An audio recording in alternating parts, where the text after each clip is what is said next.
नमस्कार, मेरा नाम है सुमित सिंह मेहता। हाजिर हूँ सामने क्वांटम मैकेनिक्स से रिलेटेड एक और नया लेक्चर लेके। आज का हमारा है लेक्चर नंबर 39 सॉरी कितना है नंबर में भूल गया यार। कितना है 39 है शायद, आई थिंक कितना है 39 नंबर देख लेना आप, ठीक है। नंबर वहाँ लिखा होगा प्लेलिस्ट में, वहाँ देख लेना। ओके, तो आज का टॉपिक क्या रहने वाला है? हमारा टॉपिक है हमारे पास क्या, आइगन इक्वेशन क्या होती है, आइगन फंक्शन क्या होती है, आइगन वैल्यू क्या होती है, और आइगन वैल्यू की डिजेनरेसी से क्या मतलब होता है। और ये भी प्रूफ करेंगे कि जो आइगन वैल्यू होती है किसी एक हर्मिशियन ऑपरेटर की, वो हमेशा रियल होती है। तो ये क्या रहने वाले हैं आज के हमारे टॉपिक रहने वाले हैं। थोड़ा बहुत eigen value, eigen function, eigen equation के बारे में पिछले लेक्चर में भी हम डिस्कस कर चुके हैं, जब हमने श्रोडिंगर टाइम इंडिपेंडेंट इक्वेशन को क्या किया था, ड्राइव किया था, ठीक है। नाउ एक एक करके समझते हैं कि आइगन इक्वेशन क्या होगी, आइगन फंक्शन क्या होता है और आइगन वैल्यू क्या होती है। उसके बाद कुछ और इंपॉर्टेंट टर्म है इस आइगन वैल्यू से रिलेटेड, ठीक है। चलो अब देखते हैं सबसे पहले आइगन फंक्शन क्या है, आइगन वैल्यू क्या है और आइगन इक्वेशन क्या है। अब देखो, मान लिया, ऐसे समझते पहले, मान लिया हमारे पास क्या है, कोई एक ऑपरेटर है, कोई भी क्या है, एक ऑपरेटर है। लेट अस से, पहले ऐसे लिख रहा हूँ, रफ लिख रहा हूँ, फिर उसके बाद फेयर करेंगे। मान लिया हमारे पास कोई एक ऑपरेटर ए है, और ऑपरेटर को कैसे दिखाते हैं, ए कैप से दिखाते हैं। ये किसी एक फंक्शन एफ एक्स में क्या हो रहा है, ऑपरेट हो रहा है। किसमें ऑपरेट हो रहा है, ऑपरेट होने का मतलब इसमें हमने इसको ऑपरेट करा रखा है, इसमें लगाया, ठीक है। इस ऑपरेटर ए को हमने इस फंक्शन एफ एक्स में लगाया, और इसने मेरे को ऐसे ही इस एफ एक्स को ज्यों का त्यों दे दिया, यानी इस एफ एक्स में इसमें कोई चेंज नहीं किया। अगर यहाँ पर साइन एक्स है तो यहाँ भी मेरे को साइन एक्स ही मिला, यहाँ अगर ई की पावर एक्स है तो मुझे यहाँ पर ई की पावर एक्स ही मिला। लेकिन यहाँ पर क्या कर दिया इसने, सम कांस्टेंट बी से मल्टीप्लाई हो गया, यानी यहाँ पर एक कांस्टेंट बी से मल्टीप्लाई हुआ और फंक्शन ज्यों का त्यों मिल गया। तब इस केस में हम क्या बोलते हैं कि ये जो इक्वेशन यहाँ पे निकल के आई, इसको मैं इक्वल साइन बना दूं, ज्यादा अच्छा लगेगा, ठीक है। जो ये इक्वेशन निकल के आई, इसी को हम क्या बोलते हैं, आइगन इक्वेशन बोलते हैं। और जो ये फंक्शन है एफ एक्स, इसे हम क्या बोलेंगे, आइगन फंक्शन ऑफ ऑपरेटर ए बोलेंगे। क्या बोलेंगे हम इसको, eigen function of operator A, operator या फिर ऑपरेटर ए बोल देंगे। और यहां पर जो बी है, इसे हम क्या बोलेंगे, जो कांस्टेंट इधर मल्टीप्लाई हुआ, इसे हम क्या बोलेंगे, आइगन वैल्यू बोल देंगे। क्या बोल देंगे, eigen value corresponding to F X, या फिर करस्पॉन्डिंग टू आइगन फंक्शन, या फिर हाँ eigen value corresponding to F X. इस एफ एक्स के करस्पॉन्डिंग जो आइगन वैल्यू होगी वो क्या होगी, बी होगी। क्लियर हुई बात। तो ये क्या होगा, एक फ्रेमवर्क होगा किस तरीके हम आइगन इक्वेशन किसको बोलते हैं, आइगन इक्वेशन नहीं, आइगन वैल्यू इक्वेशन। थोड़ा सा गड़बड़ हो रही है यहाँ पर, इसको हम क्या बोलेंगे, आइगन वैल्यू इक्वेशन बोलेंगे, ठीक है। तो जो इक्वेशन है इसे हम क्या बोलेंगे, eigen value equation, eigen value equation. Clear हुई बात। क्या किया हमने, एक ऑपरेटर था जिसको हमने एफ एक्स में ऑपरेट कराया, और जैसे ही इसको ऑपरेट कराया, इसने एफ एक्स में कोई चेंज नहीं किया, लेकिन यहां पर एक कांस्टेंट मल्टीप्लाई हो गया।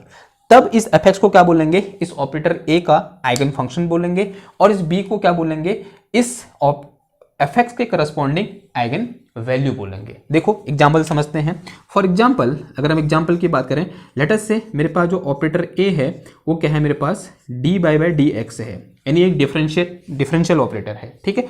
और जो मेरे पास एफ एक्स है वो क्या है, मेरे पास एफ एक्स इक्वल टू ई की पावर 2x है। ऐसा हम कह सकते हैं कि जो ऑपरेटर ए है वो डी बाई डी एक्स है, और जो एफ एक्स है वो क्या है, ई की पावर 2x है। अब क्या कराओ, ऑपरेट कराओ, यानी अगर मैं ऑपरेट कराऊँ इसको डी बाई डी एक्स को एफ एक्स में ऑपरेट कराऊँ, तो क्या हो जाएगा, D by D X of E की पावर 2x हो जाएगा। यानी इसको डिफरेंशिएट करना है, तो डिफरेंशिएट कर दो, यहाँ पर एक बार डिफरेंशिएट किया तो क्या आ गया, ई की पावर 2x आ गया, और फिर 2x करेंगे कितना आ जाएगा, मल्टीप्लाई में 2 आ जाएगा, 2 इधर आ गया इसके, तो 2 इंटू ई की पावर कितना हो गया, ये 2x हो गया। अगर आप ध्यान से देखो तो ये जो टर्म है वो किसके बराबर है, एफ एक्स के बराबर है। तो यहाँ से क्या आ जाएगा, देखो D by D X of F X is equal to 2 into F X आ गया 2 इंटू एफ एक्स। देखो ये दोनों इक्वेशन सेम है, तो इसका मतलब जो ये एफ एक्स है उसमें जब हमने इस डी बाई डी एक्स को ऑपरेट कराया, इसने इस एफ एक्स को तो चेंज नहीं किया, एफ एक्स ज्यों का त्यों मिल गया मेरे को, लेकिन क्या हुआ, यहाँ पर एक कांस्टेंट से मल्टीप्लाई हो गया, और वो कांस्टेंट क्या है, मेरे पास 2 है। तो इस टाइप की जो इक्वेशन है, या फिर ये जो इक्वेशन है, इसे मैं क्या बोल दूंगा, इसे मैं बोलूंगा आइगन वैल्यू इक्वेशन बोल दूंगा। और यहाँ पर जो ये एफ एक्स है, इसे मैं क्या बोलूंगा, eigen function of D by D X बोल दूंगा। तो ये चीज क्या है मेरे पास, eigen function of D by D X है। और जो ये 2 है जो कांस्टेंट है मल्टीप्लाई हुआ, ये क्या है, eigen value corresponding to F X. जो ये एफ एक्स या फिर ई की पावर 2x जो फंक्शन है उसके करस्पॉन्डिंग आइगन वैल्यू कितनी है, 2 है। तो ये क्या है मेरे पास, आइगन वैल्यू करस्पॉन्डिंग टू किसके, एफ एक्स जो किसके बराबर है यहाँ पर, ई की पावर 2x के बराबर है। तो ये क्या हो गया, एक एग्जाम्पल हो गया इसका। एक और एग्जाम्पल देख कर लेते हैं। देखो अज्यूम कर लो इस पर्टिकुलर टाइम पर मैंने जो ए लिया उसको ऐसा ले लो, कुछ कैसा, D square divided by D X square ले लो, ठीक है। और जो फंक्शन है वो कुछ ऐसा ले लो, function equal to sine X ले लो, क्या ले लो, साइन एक्स, ठीक है। या फिर साइन 2x ले लो, या साइन एक्स ले लो, थोड़े साइन 2x ले लो, क्या ले लो, साइन 2x ले लो। फंक्शन क्या ले लिया हमने, साइन 2x ले लिया। इसको ऑपरेट कराओ आप, अगर मैं इस a को इस एफ एक्स में ऑपरेट कराऊँ, a इंटू एफ एक्स यानी क्या हो जाएगा, D square divided by D X square into कितना हो जाएगा, ये साइन एक्स हो जाएगा। तो ये क्या आ जाएगा, देखो D square divided by D X square F X is equal to, sine का 2 बार डिफरेंशिएशन करोगे तो क्या आ जाएगा, देखो माइनस का साइन एक्स आ जाएगा, ठीक है। करके देखो कॉस, साइन का क्या हो जाएगा, कॉस हो जाएगा, फिर कॉस का करोगे तो कितना हो जाएगा, माइनस साइन हो जाएगा। तो क्या आ गया, देखो ये क्या आ गया, -1 आ गया इधर कांस्टेंट में, और ये क्या आ गया, एफ एक्स ही आ गया इधर।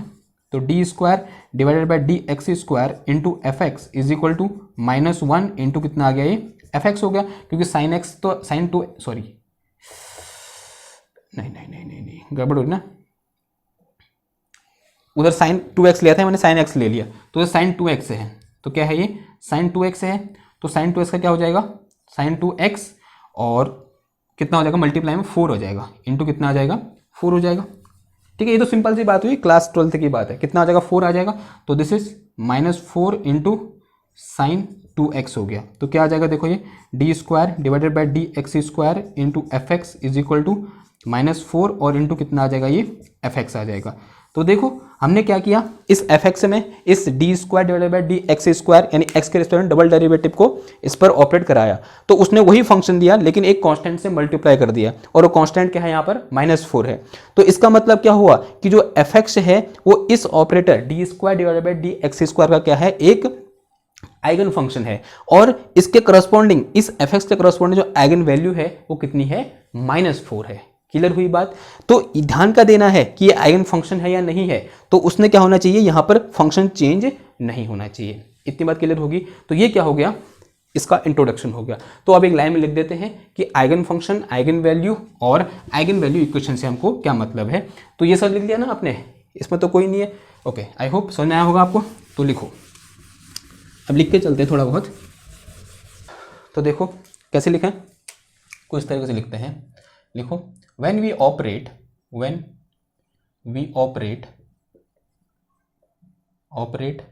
an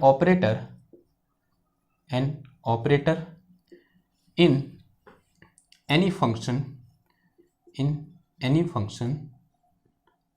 then it give then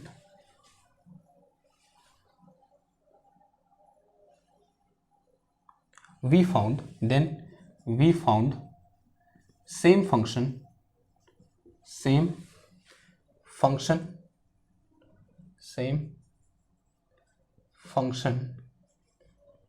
multiplied by some constant, ठीक है। ओके, समझ में आई बात। क्या लिखा, when we operate an operator in any function then we found same function multiplied by some constant। तो ये क्या होगी, डेफिनेशन होगी। तो आगे लिखो, आगे क्या लिखेंगे, then this function is known as, then this function is called eigen function of that operator, eigen function of that operator, and the constant the constant, constant मतलब ये वाला कांस्टेंट, इस कांस्टेंट की बात हो रही है, and the constant is called corresponding eigen value, is called किसके किसके करस्पॉन्डिंग, वेव फंक्शन में corresponding, corresponding eigen value, corresponding eigen value. ठीक है, एग्जाम्पल दे दो। ठीक है, एग्जाम्पल क्या हो जाएगा, देखो एग्जाम्पल दे, लेट अस से वी हैव ए ऑपरेटर ए, माना कोई ऑपरेटर ए है, इसको मैंने एफ एक्स में ऑपरेट कराया, तो इसने मुझे क्या दिया, इस एफ एक्स को दोबारा दिया, लेकिन ये क्या हो गया, बी से इस तरीके से मल्टीप्लाई हो गया। ठीक है, तो यहाँ पर जो ए है ये क्या है, ऑपरेटर है, ए क्या है, ऑपरेटर है, जो एफ एक्स है वो क्या है, आइगन फंक्शन ऑफ ऑपरेटर है, आइगन फंक्शन ऑफ ऑपरेटर है, और ये चीज़ क्या है, आइगन वैल्यू है, इसे हम क्या बोलेंगे, आइगन वैल्यू बोल देंगे। क्लियर हुई इतनी बात, ओके। ठीक है, ये हो गया। नाउ पिछला लेक्चर में हमने एक खास तरह के ऑपरेटर की बात करी थी, और वो ऑपरेटर क्या था हमारा, हैमिल्टोनियन था, H operator. Let us talk about H operator, let us talk about H operator. H operator करने का मतलब हैमिल्टोनियन। ठीक है, एच ऑपरेटर करने का मतलब ये चीज़ क्या है, ये minus H cut square divided by 2m del square plus V R, ये क्या होता है हमारा, एच ऑपरेटर होता है। ठीक है, इसके बारे में अगर बात करें तो जब एच ऑपरेटर को किसी एक फंक्शन पर, या बोल सकते हैं इसके आइगन फंक्शन पर ऑपरेट कराएंगे, माना साई आर में हमने इसको ऑपरेट कराया, तो मुझे क्या मिलता है, एनर्जी आइगन वैल्यू मिलती है, ई मिलती है, ई इंटू क्या हो जाएगा, ये आर हो जाएगा। तो हमने पिछले लेक्चर में बात करी थी कि ये क्या है, इसका आइगन फंक्शन है, किसका, इस एच ऑपरेटर का। ई क्या है, इस साई आर के करस्पॉन्डिंग आइगन वैल्यू है, या बोल सकते हैं एनर्जी आइगन वैल्यू है। ठीक है, यही बात तो कर रहे थे हम। ओके, इतनी बात क्लियर हुई। जो पिछला लेक्चर था उसमें थोड़ा बहुत इसके बारे में हमने बात करी थी। तो ये चीज़ क्या है, ई यहाँ पर ये ध्यान देने वाली बात है, एनर्जी आइगन वैल्यू है। ये चीज़ क्या है मेरे पास, एनर्जी आइगन वैल्यू है। क्लियर हुई बात। तो ये क्या हो गया हमारे पास कि आइगन वैल्यू क्या होती है, आइगन फंक्शन क्या होता है, और आइगन वैल्यू इक्वेशन क्या होती है ना। अब यहाँ पर एक टर्म आता है, वो टर्म है हमारे पास क्या, डीजेनरेसी। बहुत इंपॉर्टेंट टर्म है, क्या है, हिंट डालो, इसी में टर्म है, किसमें, इसी आइगन वैल्यू से रिलेटेड, वो क्या है, डीजेनरेसी बोले, डीजेनरेसी। डीजेनरेसी क्या होती है, अब देखो। ठीक है, जैसे क्या, पहली बात तो ये है, क्या इस ऑपरेटर का सिर्फ एक ही आइगन फंक्शन होगा, आंसर है नहीं, इसके बहुत सारे आइगन फंक्शन हो सकते हैं। ऐसा मैं कैसे बोल सकता हूं, देखो जैसे पिछले लेक्चर में हमने टाइम इंडिपेंडेंट इक्वेशन की बात करी थी। तो टाइम इंडिपेंडेंट इक्वेशन हमने कुछ ऐसा पढ़ा था, H cut square divided by 2m del square और प्लस का v into psi is equal to E psi. इसके बहुत सारे सॉल्यूशन हो सकते हैं, यानी साई की बहुत सारी वैल्यू हो सकती है, यानी ये क्या है, h है ना, this is H psi equal to E psi है। ठीक है, इस साई की बहुत सारी वैल्यू पॉसिबल है, क्योंकि डिफरेंशियल इक्वेशन है, और डिफरेंशियल इक्वेशन के I think infinite solution possible है, डिफरेंशियल इक्वेशन के इनफाइनाइट सॉल्यूशन हो सकते हैं। तो इस साई की बहुत सारी वैल्यू हो सकती हैं, तो हर वैल्यू के करस्पॉन्डिंग यहाँ पर आइगन वैल्यू क्या होगी, अलग अलग होगी। साई की वैल्यू अलग पुट करोगे, ई क्या हो जाएगा, अलग हो जाएगा। ठीक है ना, इसी से रिलेटेड क्या है, यहाँ पर एक टर्म आता है क्या, डीजेनरेसी। देखो समझते हैं क्या होती है, देखो मिटाऊं इसको, मैं समझ में आया ना, जो मैं कहना चाह रहा था कि ये जो इसका जो आइगन फंक्शन है, इसकी सिर्फ एक वैल्यू पॉसिबल नहीं है, बहुत सारी वैल्यू पॉसिबल हो सकती हैं। ठीक है, जो आइगन फंक्शन है यहाँ पर, ये इसकी बहुत सारी वैल्यू क्या हो सकती हैं, पॉसिबल हो सकती हैं। देखो अब देखो, मान लिया, अब कैसे करके चलें, इससे करके चलें या इससे करके चलें, चलो इससे समझते हैं। ठीक है, मान लिया मेरे पास क्या है, एक ऑपरेटर ए है, एक ऑपरेटर ए है, और इसका एक आइगन फंक्शन क्या है, साई 1 है। ठीक है, कोई एक आइगन फंक्शन साई 1 है, पॉसिबल है, हाँ जी है।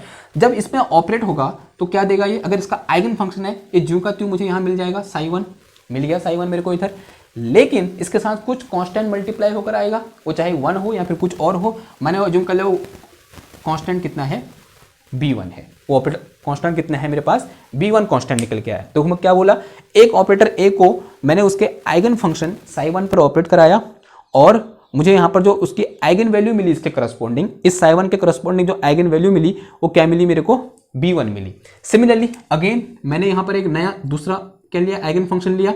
हो सकते हैं एक से ज़्यादा आइगन फंक्शन हो सकते हैं। psi2 लिया तो psi2 पर ऑपरेट कराया तो मुझे क्या मिला, यहाँ पर B2 वैल्यू मिली। ये कुछ नंबर हो सकता है 1 2 3 4 5 1.5 1.6 पाई सिग्मा गामा कुछ भी हो सकता है, ठीक है। सॉरी सिग्मा गामा नहीं, पाई हो सकता है, एक्सपोनेंशियल हो सकता है, कुछ भी हो सकता है, ठीक है। यानी क्या है, कोई कांस्टेंट है, नंबर है कोई, B1 B2 क्या है, नंबर है। ओके अब सिमिलरली ओके सॉरी यहाँ पर क्या आएगा, psi2 आएगा, ठीक है, ध्यान देना।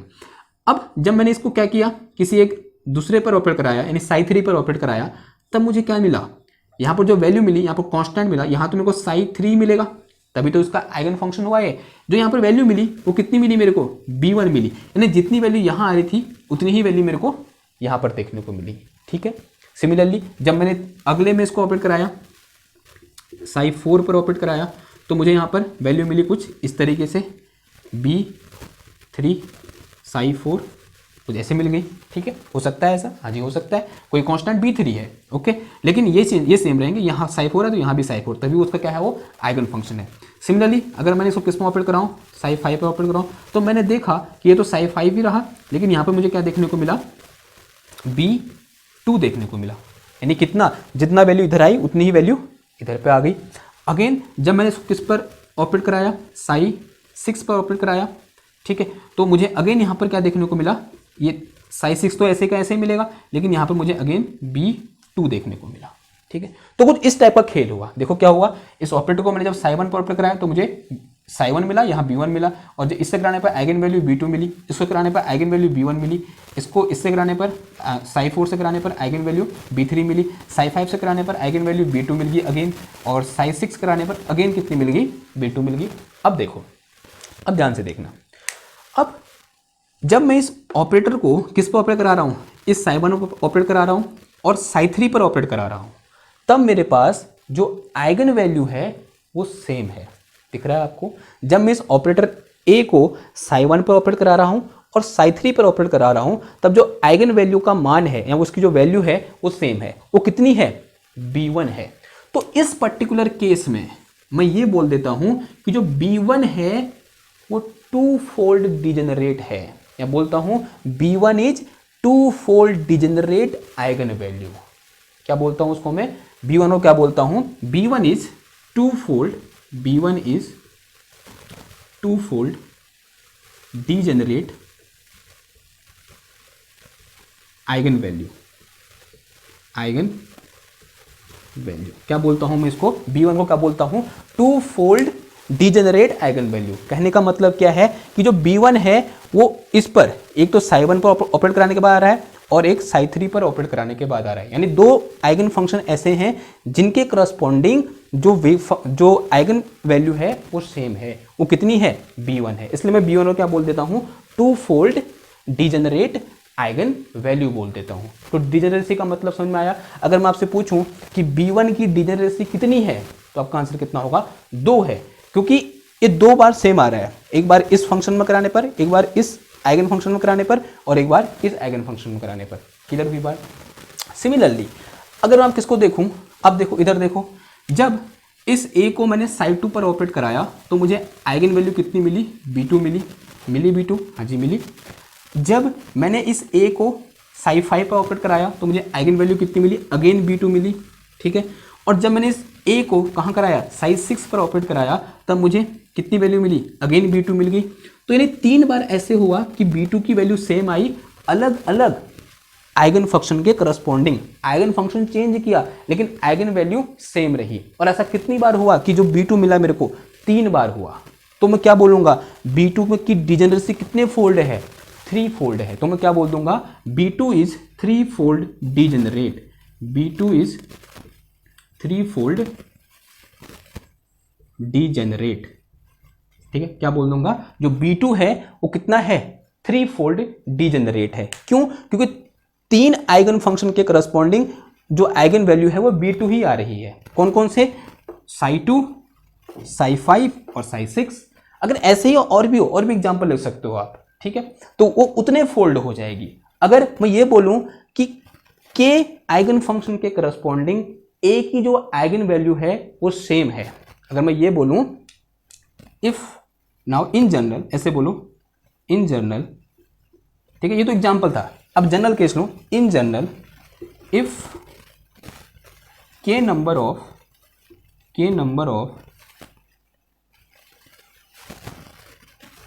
Corresponding to K number of, ऐसे बोलो corresponding to K number of eigen function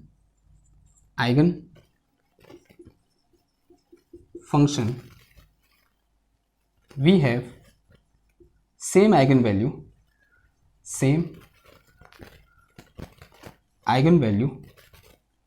then we can said, ऐसे लिखो, we can said eigen value is कितने फोल्ड जनरेट हो जाएगी, जब दो वेव फंक्शन करस्पॉन्डिंग थी सेम वैल्यू आई तो 2 फोल्ड, जब तीन वेव फंक्शन नहीं आइगन फंक्शन, तो 3 आइगन फंक्शन है करस्पॉन्डिंग सेम वैल्यू आई तो 3 फोल्ड। अब के वेव फंक्शन है के आइगन फंक्शन है, तो के आइगन फंक्शन के करस्पॉन्डिंग आइगन वैल्यू सेम है, तब उस आइगन वैल्यू की डीजेनरेसी कितनी हो जाएगी, then we have same eigen value, then we can say भी बोल सकते हैं, we can say eigen value have या eigen value is, ऐसे लिखो eigen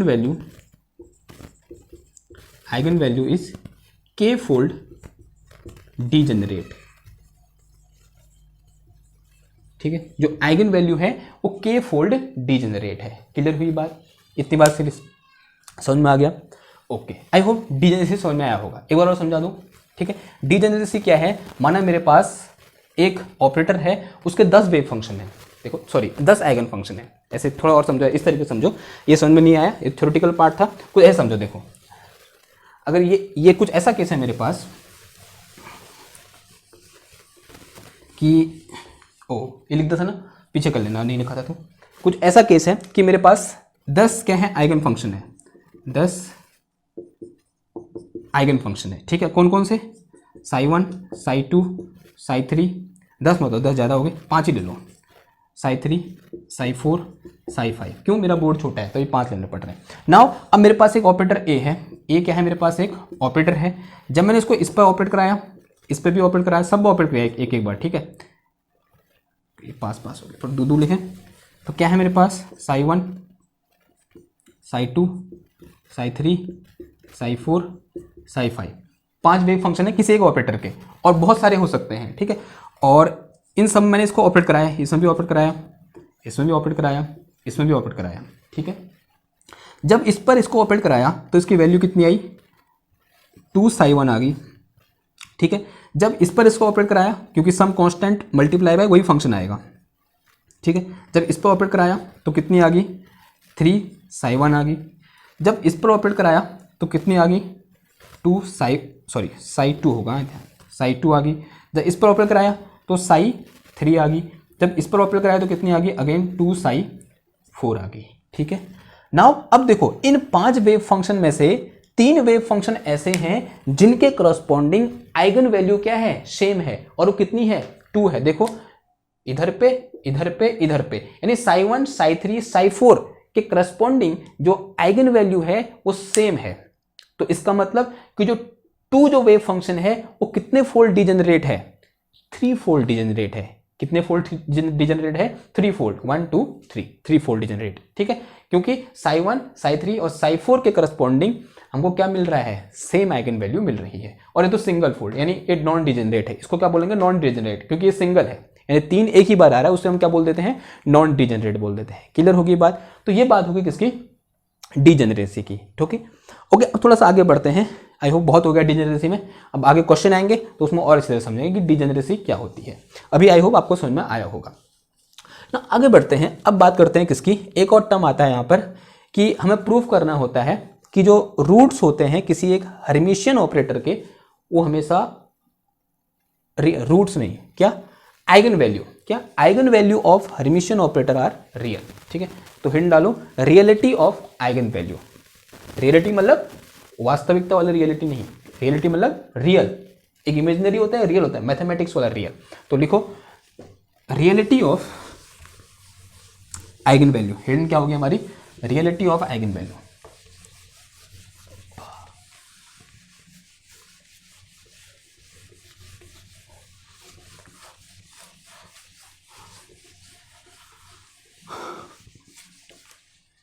चलो क्या लिखना है, reality of eigen value. Reality of eigen value, eigen value की रियलिटी। ठीक है, तो ऐसा बोलो, let us consider we have an Hermitian. और कैसा है वो, हर्मिशियन है। हर्मिशियन क्या होता है हमने पहले पढ़ रखा है, Hermitian operator, Hermitian operator H। कोई हर्मिशियन ऑपरेटर क्या है हमारे पास, H है, एंड साइज या psi R is its eigen function. इसका क्या है, ये साई आर जो है इसके आइगन फंक्शन है, and is corresponding eigen value, then we have to prove, then जो उसके आइगन वैल्यू है वो क्या है, रियल है। Then we have to prove E is real, जो E है वो रियल है। Then we have to prove E is real. E जो है वो कैसा है हमारा, रियल है। रियल कहने का मतलब E इज इक्वल टू क्या होगा, इसके कॉम्प्लेक्स कंजुगेट के बराबर होगा। तो ये चीज क्या करनी है, हमको प्रूफ करनी है। ठीक है, नाउ अब देखो ये क्या है, इस जो साई आर है वो क्या है, इसका इस तरीके से हो जाएगा, इसका क्या है, आइगन फंक्शन है। तो साई आर इस आइगन फंक्शन ऑफ H है, तो इसको ऐसे लिखूंगा तो क्या मिलेगा मेरे को, ये सेम टू सेम इधर मिल जाएगा क्योंकि इसका आइगन फंक्शन है, और मल्टीप्लाई बाय सम कांस्टेंट, और सम कांस्टेंट क्या होगा, इसकी आइगन वैल्यू होगी जो क्या है, E है। ऐसा है, देखो इसे क्या बोल दो, सम इक्वेशन नंबर 1 बोल दो। अब यहाँ पर एक इंपॉर्टेंट चीज है, वो क्या है, हर्मिशियन ऑपरेटर है। नाउ हमने हर्मिटिसिटी की कंडीशन पढ़ी थी, कंडीशन ऑफ हर्मिटिसिटी पढ़ी थी। तो यहां पर लिखो if H is Hermitian, if H operator is Hermitian, अगर H ऑपरेटर हर्मिशियन है देन तब क्या होता है, तब देखो अगर कोई एक ऑपरेटर A हर्मिशियन है तो कुछ ऐसा होता है कंडीशन, क्या, psi star A psi D cube are is equal to integration A psi का star into psi into D cube are, ऐसा होता है। ठीक है, सही लिखा, हमने लेक्चर ना रखा इस पर, वहां से देख लेना आप कि ये कैसे आया। ठीक है, कंडीशन ऑफ हर्मिटिसिटी, अगर कोई ऑपरेटर हर्मिशियन है, ये ए ऑपरेटर है, हर्मिशियन है, तो वो इस कंडीशन में क्या करेगा, फॉलो करेगा। तो if H is hermitian then तब क्या होगा, जहां A है वहां H रख दो, क्या आ जाएगा, देखो integration, this is psi star H cap H operator into D cube R, and this is equal to क्या आ जाएगा, integration this is H psi का होल स्टार इंटू कितना आ जाएगा ये, this is D cube R. सही, it is some equation number 2। इसे क्या बोल दो, इक्वेशन नंबर 2 रख बोल दो। नाउ अभी हमने पढ़ा, अभी खाली साई है ना, ये आर नहीं लिखा है मैंने, कोई बात नहीं। तो एच साई इक्वल टू क्या है, ई साई के बराबर है। तो जहां जहां एच साई है वहां क्या रख देंगे, ई साई लिख देंगे। तो कितना आ जाएगा देखो, तो फ्रॉम वन कहां से, 1 in 2, ऐसा बोलो 1 in 2, 1 को 2 में रखने पर 1 in 2 बोलो, तो क्या हो जाएगा देखो, दिस इज साई स्टार, इसका तो कितना आ जाएगा, ये ई साई आ जाएगा, और this is D cube are is equal to integration, this is again E psi हो गया इसके अंदर, E psi, this is psi star, ओ कुछ छूट गया क्या, हाँ साई भी होगा यार इधर, देखो साई भी आएगा इधर पे, साई आएगा वो वाला लास्ट वाला, psi into D cube are, ऐसा आया। इसको अंदर ले लो, क्या हो जाएगा देखो, इंटीग्रेशन, अब ई क्या है, कोई कांस्टेंट है, तो ये तो ऐसे हो जाएगा, ऐसे आ जाएगा, और this is psi star psi and this is D cube are is equal to integration अब ये कांस्टेंट है, लेकिन वो भी हो सकता है, इमेजिनरी भी हो सकता है, वही हमको प्रूव करना है कि नहीं है। तो फिलहाल तो हमको पता ही नहीं है, तो इसका भी स्टार आएगा। तो क्या आ जाएगा देखो, E star into psi star into psi, और ये क्या आ जाएगा यहाँ पर डी क्यूब आर आ गया। अब इस पूरे इंटीग्रेशन को इधर ले आओ, इधर वाले इंटीग्रेशन को इधर ले आओ, तो क्या हो जाएगा देखो, ये हो जाएगा मेरे पास integration E psi star psi into D cube R minus integration plus आ जाएगा माइनस हो जाएगा, दिस इज साई स्टार। अब ये ऑर्डर मैटर नहीं करता, आप साई स्टार साई लिखो या फिर साई स्टार साई लिखो या फिर साई साई स्टार लिखो, तो क्या हो जाएगा साई स्टार साई, ठीक है सही लिखा है, ओके सेम ही है, psi star psi into D cube are ऐसा हो गया, ठीक है, and this is equal to zero. किसके बराबर हो जाएगा हमारे पास, जीरो के बराबर हो जाएगा। अब देखो ई यहाँ से कॉन्स्ट बाहर है और ई स्टार यहाँ से बाहर है, तो ले लो बाहर, ई बाहर ले लो क्योंकि कांस्टेंट है, तो ये क्या आ जाएगा देखो psi star psi and this is D cube r, और माइनस कितना आ जाएगा ये साई स्टार ई स्टार, और अंदर कितना आ गया साई स्टार साई इंटू कितना आ गया इधर पर d cube r, this is equal to zero. दोनों ओर से जो इंटीग्रेशन वाला टर्म है वो कॉमन है, तो बाहर आ जाएंगे देखो, तो ई माइनस ई स्टार और अंदर कितना आ गया integration, this is psi star psi and this is D cube star sorry d cube r equal to zero. अगर आप इस टर्म को जानते हो, ये जो टर्म लिखा है मैंने यहाँ पर, बताओ ये टर्म क्या होता है, ये टर्म होता है प्रोबेबिलिटी, होता है प्रोबेबिलिटी टर्म है, प्रोबेबिलिटी इंटीग्रेशन है ये, और प्रोबेबिलिटी कभी भी नेगेटिव नहीं हो सकती, या बोल सकते हैं जीरो नहीं हो सकती। अगर प्रोबेबिलिटी जीरो होगी तो वहाँ पार्टिकल है ही नहीं, तो हम बात किसकी कर रहे हैं, हम किसके वेव फंक्शन की बात कर रहे हैं, किसी के नहीं, तो वहाँ पर पार्टिकल होला, ये तो 100% है वहाँ पर होगा, लेकिन उसकी कुछ प्रोबेबिलिटी होगी, और प्रोबेबिलिटी हमेशा क्या होती है, पॉजिटिव होती है, तो this term is always positive, ये हमेशा क्या होगा, पॉजिटिव होगा, तो ये तो जीरो हो नहीं सकता, तो जीरो कौन सा होगा, ये वाला टर्म होगा, क्योंकि इक्वल टू जीरो होना है, ये टर्म जीरो हो नहीं सकता, तो जीरो किसने होना है, इसने, तो E minus E star is equal to zero and E equal to E star, this so that कि eigen value of any Hermitian operator, eigen value of any Hermitian operator are always real. तो यहाँ पर लिख दो, नीचे लिख दो eigen value of any Hermitian operator are real. Eigen value of Hermitian operator are real, कैसे होते हैं वो, रियल होते हैं, ठीक है। और एक चीज और पता होती है हमको, all quantum mechanical operator are hermitian operator, all quantum mechanical operator are hermitian, वो कैसे होते हैं, हर्मिशियन होते हैं, यानी इस कंडीशन को फॉलो करते हैं। और क्वांटम मैकेनिकल ऑपरेटर क्या होते हैं, operator corresponding to a physical quantity या फिर फिजिकल वेरिएबल या फिर डायनेमिकल वेरिएबल, या फिजिकल वेरिएबल या फिर डायनेमिकल वेरिएबल। डायनेमिकल वेरिएबल के करस्पॉन्डिंग जो ऑपरेटर होते हैं उनको क्या बोलते हैं हम, क्वांटम मैकेनिकल ऑपरेटर बोलते हैं। और हर क्वांटम मैकेनिकल ऑपरेटर क्या होता है, हर्मिशियन होता है, और हर्मिशियन ऑपरेटर की जो आइगन वैल्यू क्या होती है, हमेशा रियल होती है। ये सबके सब क्या हुए, इंटरकनेक्ट हो गए, यहाँ पर क्लियर होगी ये चीज। तो ये क्या है, एक इंपॉर्टेंट चीज है, इसको नोट कर लीजिए। तो यहाँ से ई इक्वल टू कितना आ गया, ई स्टार आ गया, ठीक है। तो आई होप ठीक है, इतना बहुत है आज के लिए, समझ में आया होगा आपको कि ये आइगन वैल्यू क्या होती है, आइगन फंक्शन क्या होता है, और आइगन वैल्यू इक्वेशन क्या होती है।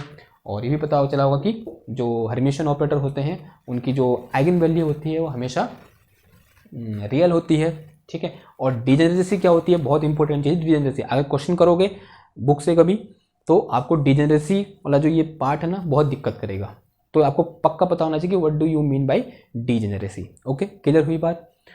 तो आज के लिए बस इतना ही, मिलते हैं आपसे नेक्स्ट क्लास में। तो थैंक यू, धन्यवाद।